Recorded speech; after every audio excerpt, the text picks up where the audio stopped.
Hello friends, welcome on geography जुनून।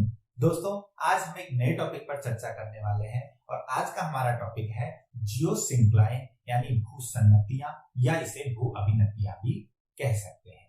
ठीक है, तो देखिए जियोसिंक्लाइन अभी पढ़ना क्यों इंपॉर्टेंट है। जब मैंने आपको एंडोजेनेटिक एक्सोजेनेटिक फोर्सेस पढ़ाए थे तो एंडोजेनेटिक फोर्सेस में हमने सडन एंडोजेनेटिक फोर्सेस को पढ़ा, यानी भूकंप को पढ़ लिया, ज्वालामुखी को पढ़ लिया। अब इसके बाद जब हम डायस्ट्रॉफिक फोर्सेस में जा रहे हैं तो डायस्ट्रॉफिक फोर्सेस में हम पढ़ेंगे ओरोजेनेटिक फोर्सेस, पर्वत निर्माण क्रिया, और हम पढ़ेंगे पर्वत निर्माण के आज तक दिए गए सिद्धांत। ठीक है, तो जब हम इन चीजों को पढ़ेंगे तो वहां एक वर्ड बार बार आएगा, वो आएगा जियोसिंक्लाइन या भूसन्नतियां। तो उनको पढ़ने से पहले हमें भूसन्नतियां पढ़ लेना बहुत जरूरी है। तो इसलिए आज के हम लेक्चर में आपको भूसन्नति बताऊंगा मैं आपको, और भूसन्नति के कौन कौन से सिद्धांत दिए, हम इन चीजों पे चर्चा पहले करेंगे, उसके बाद फिर हम पर्वत निर्माण के सिद्धांत पढ़ेंगे। ठीक है दोस्तों, तो चलिए स्टार्ट करते हैं आज का टॉपिक जियोसिंक्लाइन या भू। पढ़ने से पहले मैं आपको बताऊं कि आप जब पृथ्वी के पूरे भूगर्भिक इतिहास पे नजर डालेंगे, देखिए मैंने आपको पृथ्वी का भौगोलिक इतिहास जो है वो कुछ वीडियोस में पहले पढ़ाया हुआ है, आपको उसका लिंक भी डिस्क्रिप्शन बॉक्स में मिल जाएगा। ठीक है, तो जो पृथ्वी के भौगोलिक इतिहास में हम पढ़े, तो हम जब पूरा भूगोल पे जाएंगे तो हम देखेंगे कि जब पृथ्वी पूरी गर्म थी और गर्म होकर जब एक ठंडी हुई, तो ठंडी होने के दौरान हमें दो संरचनाएं चारों तरफ दिखाई दी। क्या दिखाई दी? पहले तो कुछ दृढ़ भूखंड थे, कुछ रिजिड लैंडमास थे। ठीक है, वो क्या थे? सबसे पहले बने हुए स्थलखंड थे, और वो बने हुए किससे थे? वो लावा के ठंडे होने से बने थे, यानी वो क्या थे? आग्नेय चट्टानें थी, इग्नस रॉक थी, और इसलिए वो ज्यादा ठोस थे और ज्यादा कठोर भूभाग थे। दूसरा, उनके चारों ओर क्या था? जल था, तो चारों ओर कुछ जलीय भाग थे। ठीक है, तो सबसे पहले हम देखें कि हमारा कौन सा था? दृढ़ भूखंड, दृढ़ भूखंड यानी रिजिड लैंडमास, रिजिड लैंडमास थे। और दूसरा क्या थे? जलीय भाग।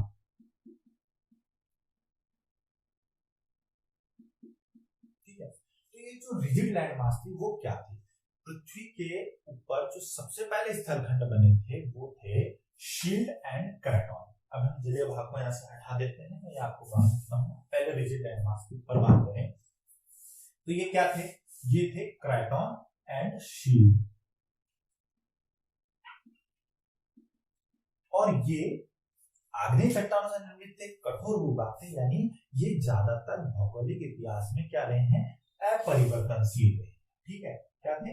अपरिवर्तनशील, यानी कि इनमें ज्यादा चेंज नहीं आ रहा था कि इनकी कोई संरचना में परिवर्तन आ रहा हो, या इनमें ज्यादा क्या हो रहा हो, इनमें ज्यादा अपरदन हो रहा हो, ऐसा नहीं हो रहा था। ये अपरिवर्तनशील, या इसको हम कह सकते हैं कि ये स्थायी भूभाग थे। पृथ्वी के ज्यादातर काल में ये स्थायी रहे हैं। ठीक है, स्थायी भूभाग। स्थायी भूभाग ऐसे नहीं कि इनमें गति नहीं थी, इनमें ज्यादातर परिवर्तन नहीं हुए थे, इसलिए ये स्थायी भूभाग थे। अब इनके कुछ एग्जाम्पल जो हैं क्राटन और शील्ड के, वो हमें आज भी दिखाई देते हैं। क्या दिखाई देते हैं? जैसे कैनेडियन शील्ड है, वो आज भी हमें मिलती है। ठीक है, इसके अलावा हम देखें इंडियन शील्ड है, भारत का जो पुराना भूभाग है प्रायद्वीपीय भारत का, वो इंडियन शील्ड है, कठोर भूभाग है। ठीक है, इसके अलावा आप देखें तो इथोपियन शील्ड मिलेगी आपको अफ्रीका में, इथोपियन शील्ड मिल जाएगी। इसके अलावा आपको एंटार्क्टिक शील्ड,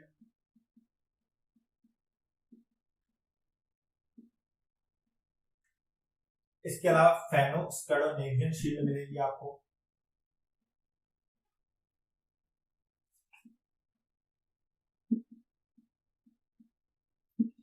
तो ये सब क्या थे? ये सबसे पहले बने हुए कठोर दृढ़ भूभाग थे, जिन्होंने महत्वपूर्ण काम करेंगे, जिन्होंने महाद्वीपों के लिए क्या काम किया? न्यूक्लियस का काम किया, यानी ने महाद्वीपों के लिए केंद्रक का काम किया। कैसे किया? कि जो क्राटन और शील्ड थे, इनके चारों ओर ही बाद में महाद्वीपों का निर्माण हुआ, यानी महाद्वीपों के सबसे दृढ़ जो भूभाग थे वो तो क्राटन और शील्ड रहे, और इनके चारों ओर फिर और ज्यादा अवसाद वगैरह जमा होकर के या और ज्यादा आग्नेय चट्टानें इन सब की वजह से क्या हो गया, महाद्वीपों का निर्माण हो गया। यानी दृढ़ भूखंड थे वो महाद्वीपों के केंद्र का काम किया। और इनको चारों ओर से घेरे हुए जो दूसरा भाग था वो क्या था, जलीय भूभाग था। ठीक है, और ये जो जलीय भूभाग में उनको घेरे हुए था वो कैसा था, ये जलीय भूभाग जो था वो ज्यादातर कैसा था, उथला हुआ भूभाग था। ठीक है, उथला था। इसके अलावा ये क्या थे, सकरे थे, शैलो थे और नैरो थे। और इसके अलावा उथले और सकरे के अलावा ये लंबे भूभाग थे। ठीक है, तो ये लंबे जलीय भूभाग थे। ठीक है, जलीय भाग, जलीय भाग। ठीक है, तो उथले सकरे और लंबे भाग थे जिनमें कंटिन्यू अवसादीकरण की क्रिया हो रही थी। क्या हो रहा था, सेडिमेंटेशन। और नदियां वगैरह जो हैं वो अवसाद अपने साथ ला रही थी, अपर्दन करके इनका, इन दृढ़ भूखंडों का और उनके आसपास जो महाद्वीप बने उनका अपर्दन करके ला रही थी और ला करके यहाँ पे अवसादों का जमाव कर रही थी। यानी यहाँ पर क्या हो रहा था, सेडिमेंटेशन। अब जब सेडिमेंटेशन कंटिन्यू इनमें हो रहा था तो इस सेडिमेंटेशन के कारण इन जलीय भागों में कंटिन्यू तली का धसाव हो रहा था। इनकी जो तली थी उसमें क्या हो रहा था, धसाव हो रहा था, सब्सिडेंस हो रहा था। ठीक है, सब्सिडेंस हो रहा था, इनकी तली का लगातार धसाव हो रहा था। और इन्हीं जलीय भाग को हमने भूसन्नति कहा है। जियोसिंक्लाइन जो हम कहते हैं इन्हीं जलीय भूभागों को कहा जाता है। यानी कि क्रटोन या शील्ड के चारों ओर सकरे, उथले और लंबे जलीय भाग जिनमें लगातार अवसादीकरण के कारण उनकी तली में धसाव हो रहा था उसे हम भूसन्नति कहते हैं। ठीक है, तो ये हम इसकी डेफिनेशन कह सकते हैं। यानी क्रटोन और जिनके जो लैंडमार्क्स थे हमारे, उनके चारों ओर जलीय भूभाग जो सकरे, उथले और लंबे थे और उनकी तली पर अवसादीकरण के कारण कंटिन्यू उनकी तली का धसाव हो रहा था, उन्हें भूसन्नति कहते हैं। ठीक है, ये भूसन्नति थी। अब भूसन्नति के हमने कुछ इसकी कुछ विशेषताएं, कुछ गुण थे, जैसे लंबे, सकरे और उथले क्यों थे, ये बात देख लेते हैं कि ये इनको हमने लंबा, सकरा और उथला भूभाग क्यों कहा। देखिए दोस्तों, जो भूसन्नतियां हैं वो आज के हम जब वलित पर्वतों को देखें, आज के हम जितने भी वलित पर्वत देखते हैं उनका सबका निर्माण भूसन्नतियों में ही हुआ है।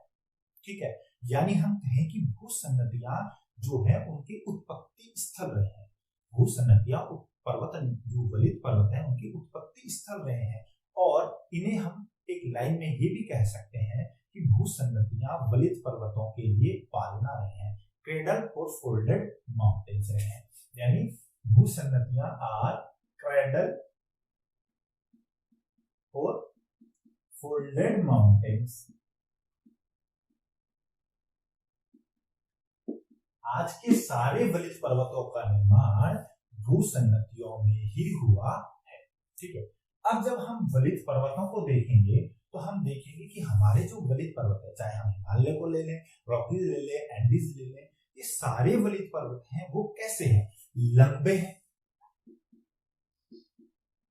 और कैसे हैं, सकरे यानी कम चौड़ाई है। हम जब वलित पर्वतों पे आज नजर डालेंगे तो हमें मिलता है कि लंबे हैं और कम चौड़ाई के हैं जितने भी हमारे वलित पर्वत है। इसी आधार पर अनुमान लगाया गया कि भूसन्नतियां जो हैं वो लंबे और सकरे जलीय भाग थे जिनमें अवसादीकरण होता गया और बाद में इन्हीं से, इसकी वजह से संपीड़न बल की वजह से पर्वतों का निर्माण हुआ। जैसे ये है, देखिए ये क्या है, भूसन्नतियां। इस भूसन्नति में लगातार रूप से ये अवसाद जमा हो रहा है, सेडिमेंट जमा हो रहा है और इस सेडिमेंट की वजह से ये देखिए सेडिमेंट बढ़ता जा रहा है और तली में कंटिन्यू धसाव होता जा रहा है। ठीक है, और इसी वजह से हमने कहा कि लंबे और सकरे भाग, लंबे और सकरे जलीय भाग थे जिनमें पर्वतों का, वलित पर्वतों का निर्माण हुआ। अगली विशेषता हमारी आती है इसकी, ये उथले कैसे थे। हम कैसे कहते हैं कि उथले जलीय भाग, यानी कैसे थे, शैलो। शैलो जो जलीय भाग कैसे थे, इसलिए कहते हैं क्योंकि देखिए इनमें जो अवसाद मिलते हैं आज के उथले सागरीय भाग में होता है, इसका पहला प्रमाण यह होता है कि जो सागरीय जीवाश्म है वो किनके मिलते हैं, ऐसे जीवों के मिलते हैं जो सिर्फ उथले सागरीय भागों में ही रह सकते थे। तो सागरीय जीवाश्म जो है उथले सागरीय जीवों के हैं।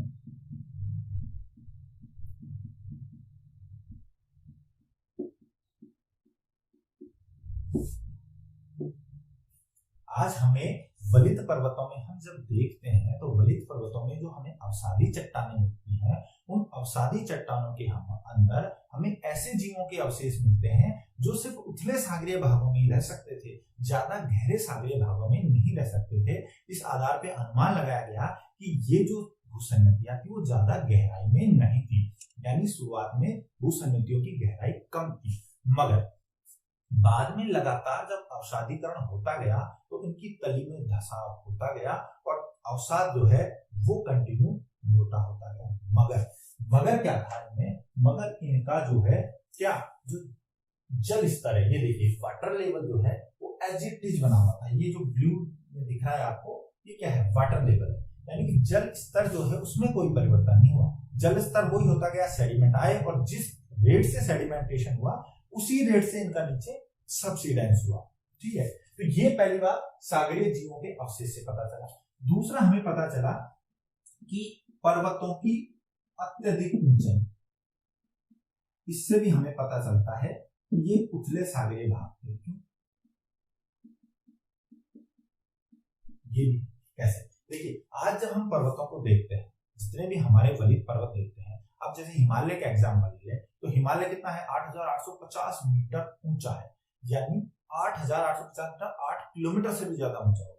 तो इतना ऊंचा जब पर्वत हिमालय उठा है तो उसके नीचे भी मैंने आपको जियो आइसोस्टेसिस बताया था, उसमें बताया था कि ये इसकी जड़ जो है वो भी गहराई होगी। मान ले कि वो जो 8 किलोमीटर ऊपर है तो उसकी नीचे गहराई मान लो 40 किलोमीटर तक है, क्योंकि हमारी सियाल जो है वो 40 किलोमीटर तक लगभग पाई जाती है। तो आप देखिए कि इतना मोटा अवसादीकरण कैसे हुआ, इतना मोटा पर्वत की ऊंचाई कैसे हुई, क्यों, क्योंकि बहुत ज्यादा अवसाद रहा होगा तभी तो होगी। और हम देखें कि जो टेथिस सागर था जिसमें कि हिमालय उठा, अगर उसको हम भूसन्नति कह रहे हैं तो टेथिस सागर की गहराई लगभग 5-6 हजार मीटर के आसपास थी, 5400, 5500, 5600 यही मीटर के आसपास थी। तो इतनी कम गहराई वाले सागर में इतना ज्यादा अवसादीकरण हो ही नहीं सकता कि 8 किलोमीटर ऊंचा पर्वत का निर्माण हो जाए। इसका मतलब कि उनकी तली में जो जियोसिंक्लाइन थी, हमारी टेथिस भूसन्नति, उसकी तली में लगातार धसाव हो रहा था। इस वजह से पर्वतों की ऊंचाई आज हमें बहुत ज्यादा मिलती है। मगर क्या था, मगर जो इनका जल स्तर था वो समान बना रहा। इसका कारण क्या था, इसका कारण था कि रेट ऑफ सेडिमेंटेशन जो थी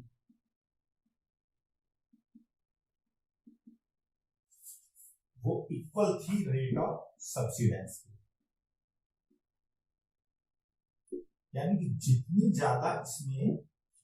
ज्यादा इसमें सेडिमेंटेशन हो रहा था उतना ही ज्यादा इसका सबसिडेंस हो रहा था। इस वजह से जो जल स्तर जो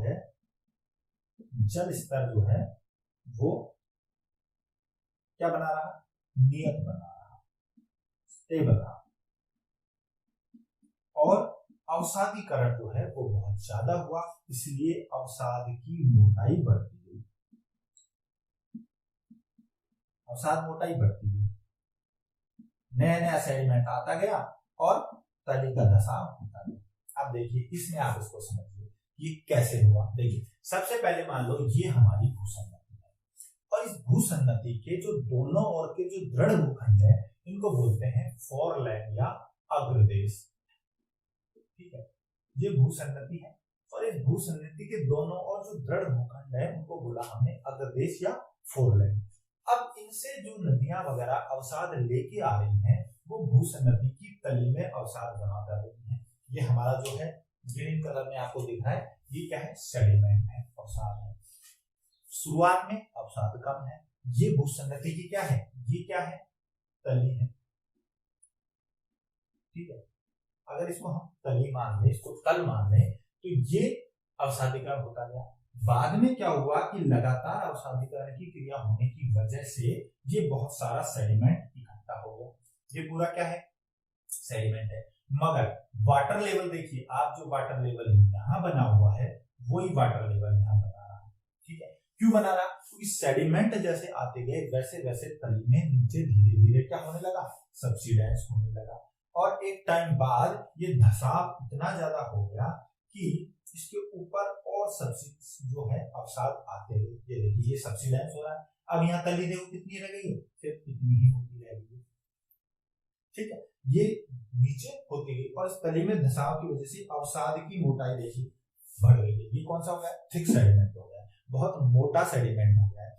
और इसमें जब क्षैतिज बल लगा, ठीक है, इसमें जब संपीड़न बल लगा तो इसकी वजह से अग्रदेश क्या थे, ये जो क्या है वो है फोरलैंड, ये अग्रदेश पास आए और इस पास आने की वजह से इसमें क्या होगा, भूसन्नति में वलन पड़ेगा और उस वलन से क्या होगा, पर्वतों का निर्माण होगा। ठीक है, यहाँ पे क्या बन जाएंगे, पर्वत। और ये पर्वतों ने जो है, पर्वत जो बने हैं इनका पदार्थ मिला किससे, ये मिला सिर्फ इस अवसाद से।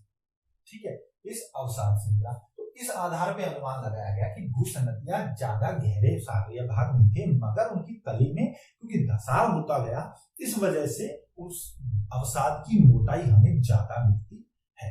ठीक है, तो ये हो गया भूसन्नति। इसके अलावा भूसन्नति की और क्या विशेषता होती है, देखिए जो भूसन्नतियां होती हैं, ये भूसन्नतियां मैंने बताया आपको कि फोरलैंड होता है, अग्रदेश जो होता है उनके बीच में पाई जाती है।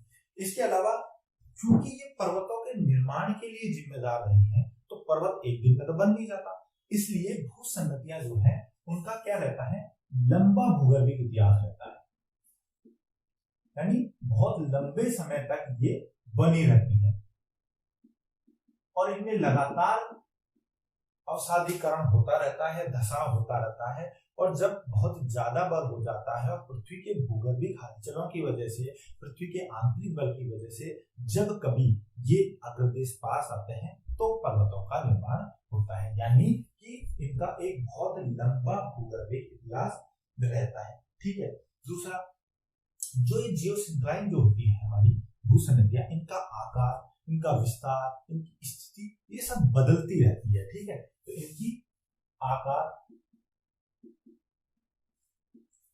ठीक है, स्थिति, आकार, स्थिति और इनके विस्तार, प्रकार परिवर्तनशील है। ठीक है, यानी क्या हो सकता है, ये जो भूसन्नतियां हैं, ये भूसन्नतियां हो सकती हैं दो पर्वतों के, दो अग्रदेश, दो स्थलखंडों के बीच में हो, या हो सकता है कि किसी पर्वत के आगे बन जाए। ठीक है, तो इनकी अवस्थिति बदलती रहती है, ये कहीं भी बन सकती है। इसके अलावा इनका विस्तार भी बदल सकता है कि बहुत ज्यादा लंबी हो सकती है, कई बार बहुत सक्रिय हो सकती है, थोड़ी सी ज्यादा चौड़ी हो सकती है। इसके अलावा इनका प्रकार और बदलता है, यानी हम कहें कि इनकी तली में भी लगातार धसा हो रहा है, तो ये कैसी है, मोबाइल है, परिवर्तनशील। ठीक है, मोबाइल है ये, और इनकी वजह से क्या है, इनकी वजह से ही पर्वतों का निर्माण हो रहा है। ठीक है, तो ये हो गई हमारे भूसन्नतियों की विशेषताएं।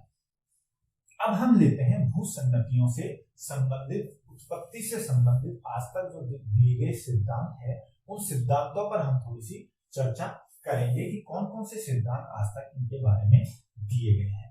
ठीक है, तो सबसे पहला हमारा सिद्धांत आता है, वो आता है हॉल एंड डाना का सिद्धांत।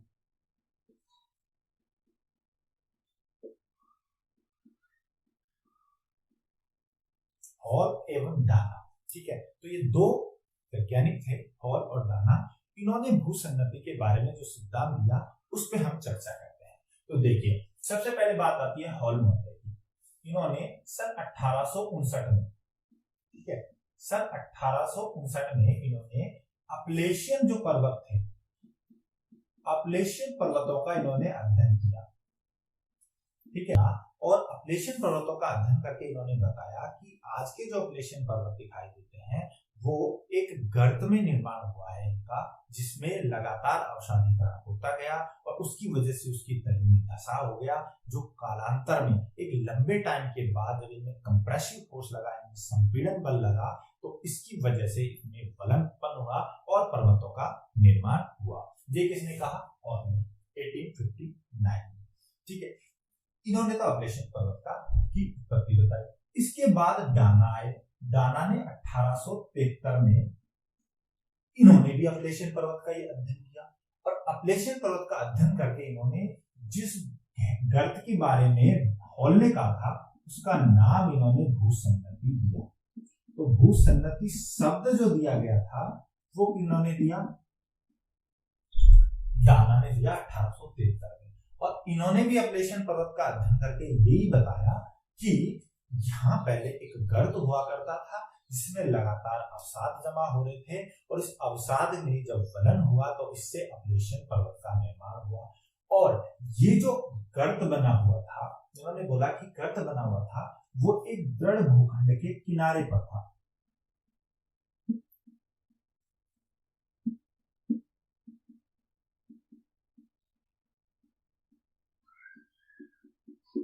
और ये दृढ़ भूखंड जो था इसका नाम इन्होंने दिया अपलेशिया।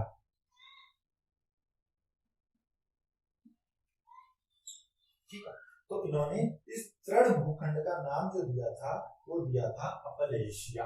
ठीक है, अपलेशिया। तो अपलेशिया एक दृढ़ भूखंड था जिसके किनारे पर एक भूसन्नति थी जिसका नाम इन्होंने अपलेशियन भूसन्नति दिया और इसमें वलन की वजह से जो पर्वत बना उसका नाम अपलेशियन पर्वत हुआ। ये किसने कहा? ये हॉल और डाना ने कहा। ठीक है, तो भूसन्नति शब्द अगर पूछा जाए तो भूसन्नति शब्द जो दिया जाएगा, टर्मिनोलॉजी जो दी है, ये भूसन्नति टर्म जियोसिंक्लाइन टर्म 1873 में डाना ने दी थी। ठीक है, और इन दोनों के विचार एक जैसे थे कि अपलेशियन पर्वत निर्माण के बारे में इन्होंने बताया था। अब इनके जो विचार थे वो उस टाइम के बड़े क्रांतिकारी विचार साबित हुए। क्यों? क्योंकि उस टाइम तक ये भूसन्नति शब्द और भूसन्नति के विचार ही किसी के पास नहीं थे। तो ये क्रांतिकारी विचार इसलिए हुए क्योंकि जो भाग गर्त है, मतलब जो खड्डा है, वो ही बाद में क्या हो गया? ऊंचा एक पर्वत बन गया। यानी इसे क्या कहेंगे? इसे कहेंगे कि जो रिलीफ जो है उनका पूरा पूरा इन्वर्जन हो गया है। ठीक है, तो इनके विचार क्या थे? इनके विचार जो थे वो क्रांतिकारी थे क्योंकि इन्होंने इन्वर्जन ऑफ रिलीफ को बताया था। इन्वर्जन यानी होता है प्रत्यावर्तन,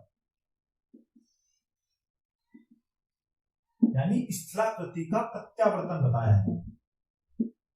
ये अपने आप में एक क्रांतिकारी विचार था कि जो भाग गहरा है, जो भाग एक गर्त है, वो गर्त जो है वो किसमें परिवर्तित हो गया?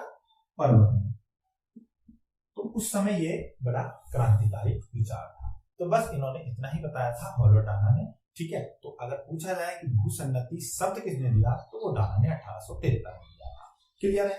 इसके बाद इनके बाद में जो है जो दूसरे भूगोलवेत्ता आए उनका नाम था हॉग। ठीक है, तो हम पढ़ते हैं दूसरा हॉग की संकल्पना।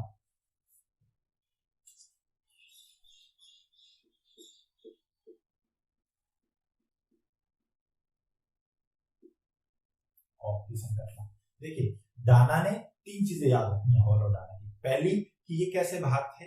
उथले थे और क्या थे? उथले सागरे भाग थे। और किसके किनारे थे? ये अपलेशिया दृढ़ भूखंड के किनारे थे, पहली बात। दूसरा, इन्होंने कहा कि सकरे थे, ठीक है, और लंबे भूभाग थे। तो हॉल और डाना के तो उथले, सकरे और लंबे जलीय भाग थे और जो किसके किनारे थे? दृढ़ भूखंड के पास। क्लियर? अब जो हॉग महोदय आए इन्होंने भी क्या किया? इन्होंने भी भूसन्नति के बारे में बताया, मगर इन्होंने इसको एक सिद्धांत के रूप में प्रस्तुत किया। ठीक है, तो इनका जो सिद्धांत जो था ना वो इन्होंने भूसन्नति का सिद्धांत प्रस्तुत किया। ठीक है, तो अगर पूछा जाए कि भूसन्नति का सिद्धांत किसने प्रस्तुत किया तो वो थे हॉग, और इन्होंने दिया था 1900 में। सन 1900 में इन्होंने अपना सिद्धांत दिया, भूसन्नति सिद्धांत। और इस भूसन्नति सिद्धांत में इन्होंने क्या किया? भूसन्नति सिद्धांत में इन्होंने 5 दृढ़ भूखंड बनाए 5 दृढ़ भूखंड और 4 भूसंगतियां बनाई इन्होंने, और इनको मिलाकर के इन्होंने एक पूरा पेलियोजियोग्राफिकल मैप बनाया। पूरा भूगोल का एक इन्होंने मैप बनाया, ठीक है, जिसमें 5 दृढ़ भूखंड रखे और 4 भूसंगतियां और पूरा एक मैप बना। और ये जो मैप बना था ये किस टाइम का था? ये था मेसोजोइक एरा का, ठीक है, मेसोजोइक एरा का था, यानी मध्यजीवी कल्प का था। मध्यजीवी कल्प का इन्होंने एक मैप बनाया, पेलियोजियोग्राफिकल मैप बनाया। उस पेलियोजियोग्राफिकल मैप पे 5 दृढ़ भूखंड दिखाए और 4 उन्होंने भूसंगतियां दिखाई, ठीक है। अब ये दृढ़ भूखंड कौन कौन से थे? इन दृढ़ भूखंडों के बारे में बात करते हैं कि कौन कौन से इन्होंने 5 दृढ़ भूखंड बनाए थे। दृढ़ भूखंड, ठीक है, सबसे पहला इन्होंने लिया नॉर्थ अटलांटिक। दृढ़ भूखंड की बात कर रहे हैं हम यहाँ पे, नॉर्थ अटलांटिक कॉन्टिनेंट लिया इन्होंने पहली बार, ठीक है। नॉर्थ अटलांटिक कॉन्टिनेंट के बाद इन्होंने दूसरा कौन सा लिया? इन्होंने दूसरा लिया अफ्रीको ब्राजीलियन, अफ्रीकन ब्राजीलियन कॉन्टिनेंट, ठीक है, अफ्रीकन ब्राजीलियन कॉन्टिनेंट। तीसरा इन्होंने लिया साइनो साइबेरियन। साइनो मतलब क्या होता है? चीन, साइनो साइबेरियन, साइनो साइबेरियन लिया। चौथा इन्होंने क्या लिया? चौथा जो लिया इन्होंने लिया मेडागास्कर, इंडियन ऑस्ट्रेलियन।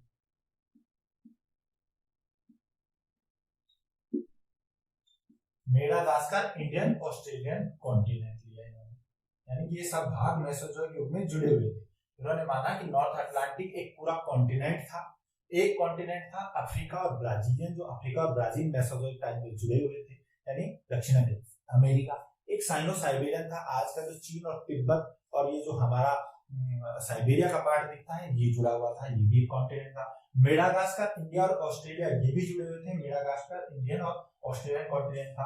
और पांचवा इन्होंने माना कि एक पैसिफिक कॉन्टिनेंट था, पैसिफिक कॉन्टिनेंट, प्रशांत महाद्वीप था, जो कि इनकी एक बहुत गलत और बहुत हाइपोथेटिकल चीज साबित हुई बाद में। इन्होंने माना कि जहां आज प्रशांत महासागर है वहां कभी एक द्वीप था, प्रशांत द्वीप था, एक प्रशांत महाद्वीप था, और वो महाद्वीप बाद में जल में डूब गया। तो ये बहुत बड़ा हाइपोथेटिकल चीज थी और इनके सिद्धांत की बहुत बड़ी आलोचना भी साबित हुई है कि इन्होंने पैसिफिक कॉन्टिनेंट मान लिया। तो ये 5 इन्होंने जड़ भूखंड मान लिए, ठीक है। इन 5 जड़ भूखंड कौन कौन से? North Atlantic continent, African Brazilian continent, Sino Siberian continent, Madagascar Indian और Australian continent and Pacific continent. इन 5 दृढ़ भूखंडों के चारों ओर से घिरे हुए 4 भूसंगतियां थी। क्या थी? 4 भूसंगतियां। अब वो 4 भूसंगतियां कौन कौन सी थी ये देखते हैं। 4 भूसंगतियां इन्होंने जो ली उनमें इन्होंने ली, पहली इन्होंने मानी कि एक रॉकीज भूसंगति थी, ठीक है, एक रॉकीज भूसंगति थी। दूसरी जो थी वो थी टेथीज भूसंगति, ठीक है, टेथीज भूसंगति, जहां आज हमारे क्या बनते हैं, आज हमारा जहां पर हिमालय मिलता है। तीसरे इन्होंने कहा कि एक युराल भूसंगति थी, और चौथा इन्होंने कहा कि एक सरकम पैसिफिक यानी कि परिप्रशांत, सरकम पैसिफिक यानी परिप्रशांत भूसंगति थी, ठीक है। तो इन्होंने 4 भूसंगतियां मानी कि 5 दृढ़ भूखंडों को घेरे हुए 4 भूसंगति, रॉकीज, टेथीज, युराल और सरकम पैसिफिक, इन सबको मिला के एक मैप बनाया। अब ये मैप दिखता कैसा था, इसके लिए मैं आपको स्क्रीन पे दिखाता हूं कि ये मैप कैसा दिखता।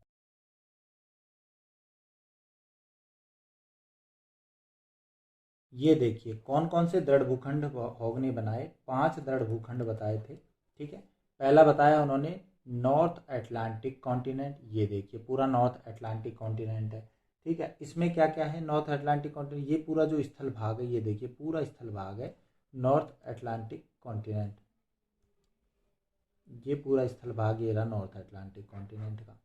ठीक है, इस स्थल भाग के चारों तरफ देखो कौन कौन सी भूसन्नतियाँ दिख रही हैं, कौन कौन सी भूसन्नति इसके चारों तरफ हमको दिख रही है। देखिए ये है हमारी टेथीस भूसन्नति। ठीक है, तो इसने दक्षिण में तो क्या बताई, टेथीस भूसन्नति बताई। इसके इन्होंने पश्चिम में क्या बताई, ये पश्चिम में है रॉकीज भूसन्नति, ये रॉकीज भूसन्नति है पश्चिम में। और इसके पूर्व में ये कौन सी है, ये यूराल भूसन्नति है। ठीक है, तो इन्होंने ये पूरा नॉर्थ अटलांटिक लिया। इस नॉर्थ अटलांटिक जो येलो में दिख रहा है ये नॉर्थ अटलांटिक है, और इस नॉर्थ अटलांटिक के तीनों तरफ ये इन्होंने भूसन्नतियाँ बता दी। ठीक है, दूसरी भूसन्नति इन्होंने कौन सी ली, दूसरी भूसन्नति इनकी थी, ये देखिए साइनो साइबेरिया कॉन्टिनेंट। ठीक है, साइनो साइबेरियन, जिसमें साइबेरिया और चाइना का ये पूरा भाग आ रहा है, साइनो साइबेरियन कॉन्टिनेंट। और इसके चारों तरफ इन्होंने कौन कौन सी भूसन्नति बताई, ये जो पश्चिम में तो देखिए, ये पश्चिम में तो ये आ ही रही है यूराल भूसन्नति, और इसके पूर्व में जो ये आ रही है ये कौन सी है, सरकम पैसिफिक। ठीक है, परिप्रशांत भूसन्नति, ये सरकम पैसिफिक आ गई है। और इसके दक्षिण में ये पूरी क्या है, टेथीस भूसन्नति है। ठीक है, दक्षिण में साइनो साइबेरियन की क्या आ रही है, टेथीस भूसन्नति। तो ये हमारे दूसरा टाइप हो गया। पहला तो हो गया हमारा नॉर्थ अटलांटिक कॉन्टिनेंट और दूसरा साइनो साइबेरियन। अब तीसरा आता है अफ्रीको ब्राजीलियन कॉन्टिनेंट। ये थर्ड था दृढ़ मास, थर्ड रिजिड मास था। ये थर्ड रिजिड मास कौन सा है, ये पूरा अफ्रीकन और ये पूरा ब्राजीलियन। ठीक है, यानी दक्षिण अमेरिकी। और इसके चारों तरफ इन्होंने कौन कौन सी बात बताई, ये देखिए ये पूरा क्या आ रहा था, इसके पूर्व में क्या आ रहा है, पूर्व में इसको नाम दिया है इन्होंने मोजाम्बिक जल संधि। ठीक है, इसको नाम दिया इन्होंने मोजाम्बिक जल संधि, मोजाम्बिक, इसको नाम दिया इन्होंने मोजाम्बिक जल संधि। ठीक है, और इसके पश्चिम में क्या आ रहा है, इसके पश्चिम में इसको इन्होंने दिया एंडीज। ठीक है, क्या दिया, एंडीज। और इसी को ये पूरा रॉकीज भूसन्नति जो थी इसी का ही इसको दक्षिणी विस्तार बताया इन्होंने। रॉकीज भूसन्नति, इसको अलग से भूसन्नति नहीं मान के इसी का ही दक्षिणी विस्तार मान लिया इन्होंने। ठीक है, तो ये अफ्रीको ब्राजीलियन हो गया। इसके पूर्व में मोजाम्बिक हो गई, पश्चिम में इसके क्या हो गई, एंडीज हो गई। और ये उत्तर में टेथीस भूसन्नति थी। ठीक है, उत्तर में टेथीस भूसन्नति हो गई। तीन हो गए टाइप। चौथा जो हमें बताया दृढ़ भूखंड, चौथा दृढ़ भूखंड बताया ऑस्ट्रेलियन इंडियन मेडागास्कर। ठीक है, क्या था, ऑस्ट्रेलियन इंडियन और मेडागास्कर।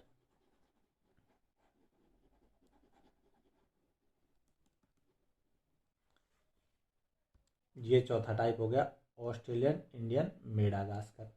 इस ऑस्ट्रेलियन इंडियन मेडागास्कर के चारों तरफ भी इन्होंने भूसन्नति बताई।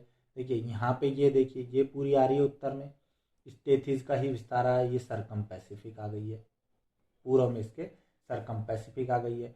और पश्चिम में क्या आ गई है, ये मेडागास्कर स्ट्रेट आ गई है।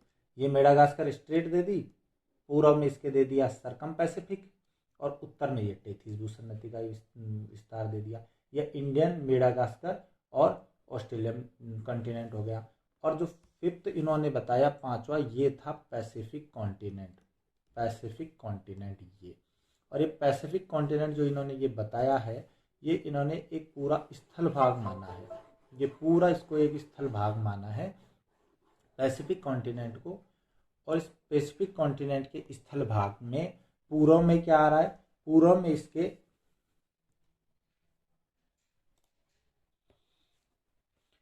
पूर्व में क्या आ रहा है, पूर्व में इसके देखिए आप, पूर्व में ये आ रही है पूरी रॉकीज और एंडीज आ रही है। ये पश्चिम में इसके क्या आ रहा है, सरकम पैसिफिक ये आ रहा है। ठीक है, तो इसने 5 लैंड मास बता दिए और 4 भूसन्नति बता दी। तो पहला लैंड मास क्या बताया इन्होंने, पहला बनाया नॉर्थ अटलांटिक कॉन्टिनेंट, दूसरा साइनो साइबेरियन, तीसरा बताया इन्होंने अफ्रीकन ब्राजीलियन, चौथा बताया इन्होंने ऑस्ट्रेलियन इंडियन मेडागास्कर कॉन्टिनेंट, और पांचवा बताया इन्होंने पैसिफिक कॉन्टिनेंट। और दोस्तों ये जो पैसिफिक कॉन्टिनेंट बताया था ये बहुत बड़ी एक हाइपोथेटिकल बात थी इनकी, एक हाइपोथेटिकल था, क्योंकि यही इनके सिद्धांत की सबसे बड़ी आलोचना साबित हुई थी कि इन्होंने एक इतना बड़ा कॉन्टिनेंट बांध लिया जो पैसिफिक ओशन के बराबर था, और वो बाद में अवतलित होकर के और यहाँ पे पूरा महासागर का निर्माण हो गया। और ये देखिए, साथ ही साथ आप ये देखेंगे कि एक आलोचना इनकी आगे इस बात पे भी हम करेंगे कि देखिए, इन्होंने जो भूसन्नति है, ये जलीय भाग है, ये जलीय भाग है, सिर्फ ये जलीय भाग को देखिए इन्होंने कितना सकड़ा और कितना छोटा माना है, कितना छोटा जलीय भूभाग माना है। जबकि जो स्थलीय भूभाग है, जो स्थल का भाग है, उसका विस्तार इन्होंने पूरे महाद्वीप पर बहुत ज़्यादा मान लिया है। मतलब स्थल भाग जो है उसका विस्तार जो है वो जलीय भाग से ज़्यादा माना इन्होंने।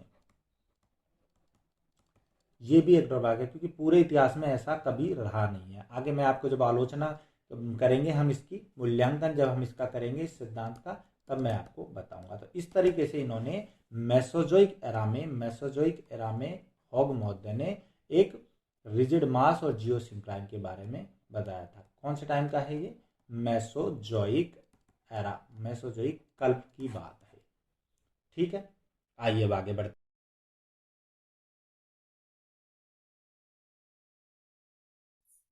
तो आपने मेसोजोइक युग में बनाया हुआ हॉग महोदय का आपने मैप देख लिया है। ठीक है, अब देखिए इन्होंने भूसन्नति के बारे में क्या क्या विशेषताएं बताई, हम उसको देखते हैं कि भूसन्नति की इन्होंने क्या क्या विशेषताएं बताई थी हॉग ने। ठीक है, तो इनके अनुसार जो भूसन्नति है वो लंबे एवं सकरे जलीय भाग थे। क्लियर? यानी इन्होंने कहा कि उनकी जो लंबाई जो है वो चौड़ाई से कई गुना अधिक थी, लंबाई चौड़ाई की कई गुना अधिक थी, multiple times more than the width. ठीक है, तो इनकी जो लेंथ जो थी वो विड्थ से मल्टीपल टाइम्स बड़ी थी, बहुत ज्यादा बड़ी थी। पहली बात तो इन्होंने कहा। दूसरा इन्होंने कहा कि जो ये भूसन्नतियां हैं, ये भूसन्नतियां गहरे सागरीय भाग, यहाँ आप देखिए गहरे सागरीय भाग, और पहले ऑलोटाना ने क्या बताया था इनको? उथले सागरीय भाग, इन्होंने इनको गहरे सागरीय भाग कहा। और ऐसा क्यों कहा? इन्होंने कहा कि आज के जो गलित पर्वत हैं उनमें हमको गहरे जल में रहने वाले जीवों के भी अवशेष मिलते हैं, गहरे सागरीय जीवों के अवशेष भी मिलते हैं। ये किसने कहा? इन्होंने एक सिद्धांत के रूप में जो प्रस्तुत की थी, भूसन्नति सिद्धांत प्रस्तुत किया, इसने कहा कि गहरे सागरीय भाग होते हैं, उथले और ये लंबे और सकरे तो होते हैं, ये तो ठीक है, मगर ये उथले न होके गहरे सागरीय भाग होते हैं। फिर इन्होंने अगली विशेषता बताई, उन्होंने बताया कि जो भूसन्नतियां जो है, इन भूसन्नतियों में जो अवसादीकरण हो रहा था, और उस अवसादीकरण, मैंने बताया अवसादीकरण जो हो रहा है उतना ही तली में धसाव है, ऐसा इन्होंने मना किया। इन्होंने कहा कि अवसादीकरण की जो दर है, सेडिमेंटेशन की जो दर है, जो है वो इक्वल नहीं है। किसके? अवसादीकरण की दर इक्वल नहीं है धसाव के, सब्सिडेंस के, धसाव या अवकलन।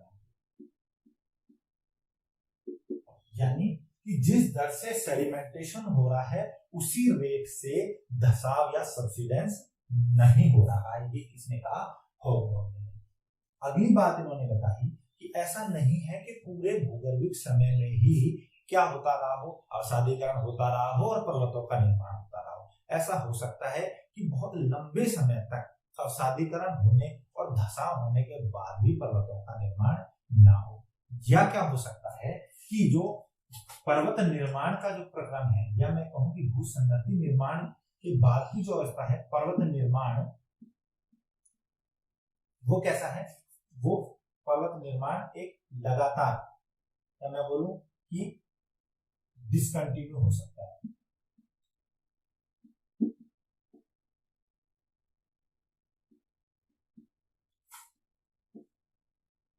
कैसे हो सकता है डिसकंटिन्यू?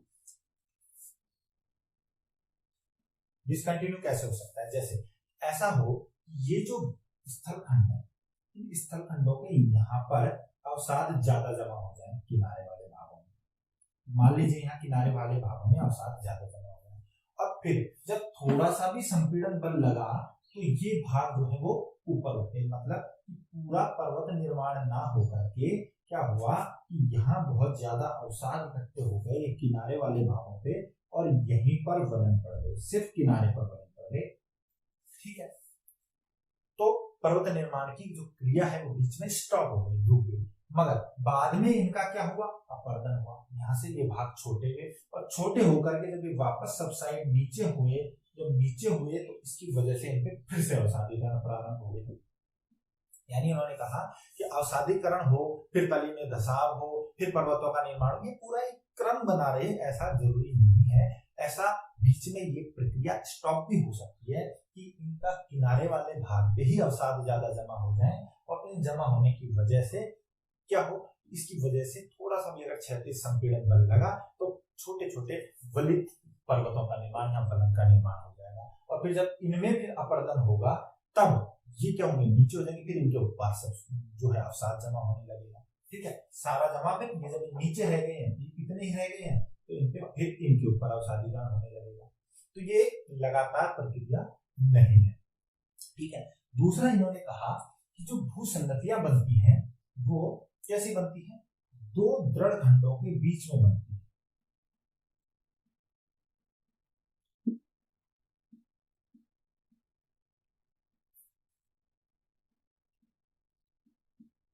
भूसंगतियां दो दृढ़ खंडों के मध्य में बनती है, जबकि हॉल और डाना ने बोला कि भूसंगति जो है दृढ़ भूखंड के किनारे पर बनती है।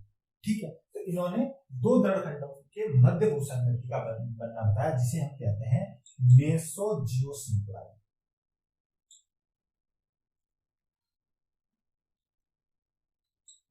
मेसोजियोसिंक्लाइन मध्य भूसंगति कहते हैं, दो दृढ़ खंडों के बीच में बनती है। ठीक है, बाकी सारी बातें इन्होंने ऐसे ही बताई कि ये सब जो है प्रक्रिया वही रहती है कि लगातार अवसादीकरण होगा, अवसादीकरण की वजह से जब तली में धसाव होता जाएगा तो अवसाद मोटा हो जाएगा, और जब कभी क्षैतिज संपीड़न होगा, जब भी इसमें क्षैतिज बल लगेगा, ये फोरलैंड जो है वो आगे आएंगे, इसकी वजह से इनमें धसा क्या होगा, इसकी वजह से इनमें वलन बनेगा और वलन की वजह से पर्वत बनेगा। ये सब बातें हॉग ने कही, मगर हॉग की बातों में और हॉल और डाना की बातों में हमें तीन मेजर डिफरेंस दिखाई देते हैं, वो मैं आपको बताता हूं।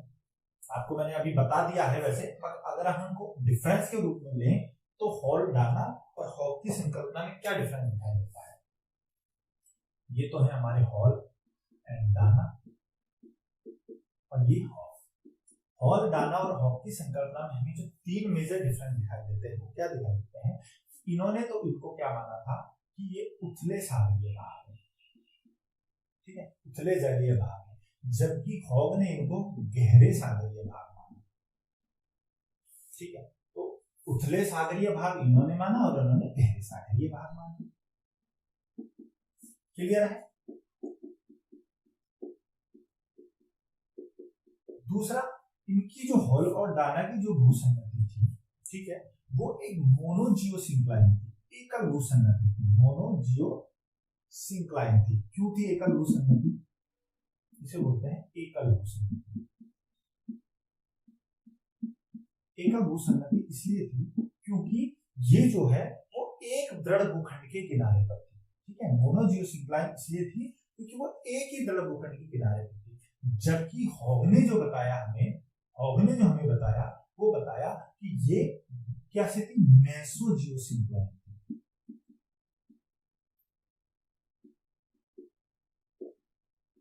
मध्य भूसंगति थी।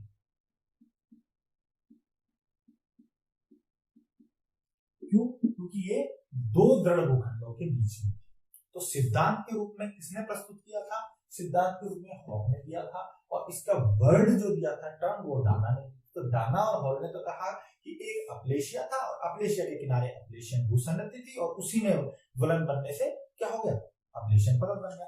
इन्होंने कहा कि दो दृढ़ भूखंडों के बीच में भूसंगति का निर्माण होगा।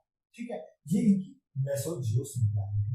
ठीक है, तीसरी बात, इनके जो डिफरेंस था इन तीनों के में वो क्या था कि देखो, इन्होंने जो बताया था कि वो इन्होंने क्या बताया, देखो तीसरा डिफरेंस में था कि हॉल और डाना ने जो बताया था वो एक कंटिन्यूअस प्रोसेस बताया था इसको।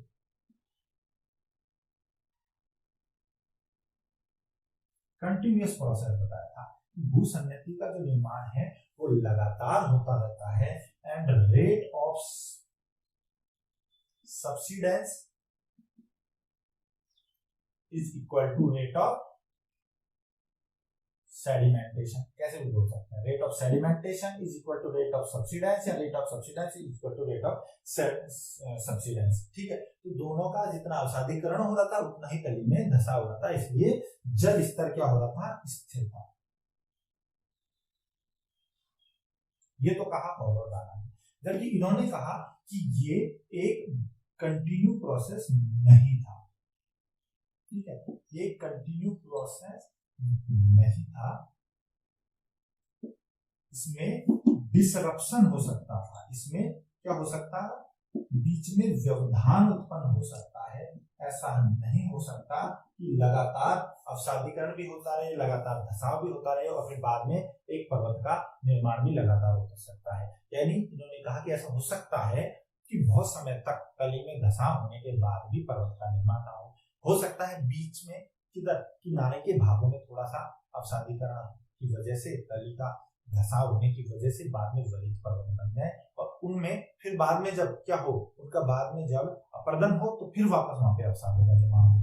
यानी इनका जो प्रोसेस है वो कंटिन्यू प्रोसेस नहीं था, डिसरप्शन प्रोसेस था। और उन्होंने कहा कि rate of subsidence is not equal to rate of sedimentation.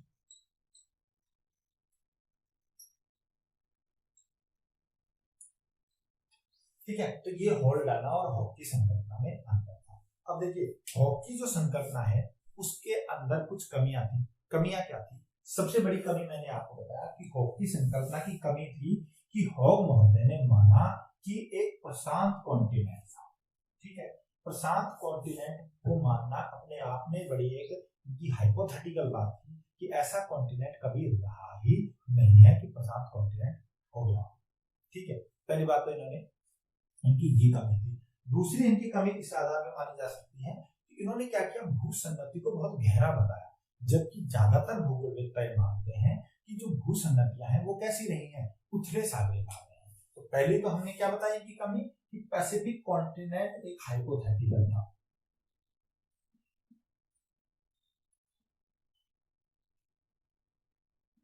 Hypothetical था, बहुत ही ज्यादा हाइपोथेटिकल था, ऐसा कभी रहा ही नहीं है कोई कॉन्टिनेंट जो पूरा सागर में ही डूब गया हो। ठीक है, दूसरा इन्होंने कहा कि जो ये जो है वो डीप होता है, डीप ओशियन पार्ट्स होता है। ठीक है, भूसन्नतियां बहुत गहरे सागरी भाग होते हैं, ऐसा भी नहीं था। और तीसरा इन्होंने क्या किया, मैंने आपको अभी जो मैप बताया तो आपको बताया था कि भूसन्नतियां जो है वो इन्होंने ये तो माना कि वो कम चौड़ी होती है और लंबी होती है, मगर उन्होंने क्या किया, इन्होंने स्थल जो भाग है उसका विस्तार इतना ज्यादा बता दिया कि जलीय भाग कम रह गया और स्थलीय भाग ज्यादा हो गया। तो इनका जो मैप था जिसमें इन्होंने स्थलीय भाग को ज्यादा मान लिया था, वो भी इनकी बड़ी गलती थी। क्योंकि अगर हम देखेंगे क्या मान लिया इन्होंने, स्थलीय भाग का विस्तार ज्यादा माना।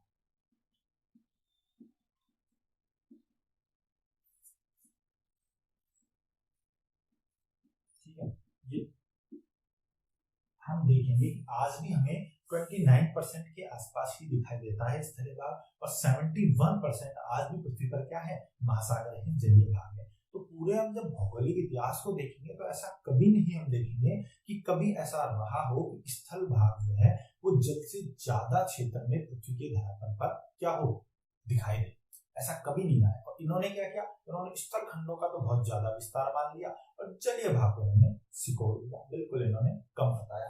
क्यों? क्योंकि इन्होंने पैसिफिक कॉन्टिनेंट का ही बहुत बड़ा विस्तार है और इन्होंने जो जो दृढ़ भूखंड बताए, जो कॉन्टिनेंट बनाए, वो पूरी पृथ्वी पर इतने बड़े क्षेत्र में फैले हुए थे कि जलीय भाग कम हो गया था। और ऐसा कभी भी नहीं रहा है कि जलीय भाग कम रहा हो, स्थलखंड बदले। अगर ऐसा था तो वास्तव में ये स्थलखंड गए कहां?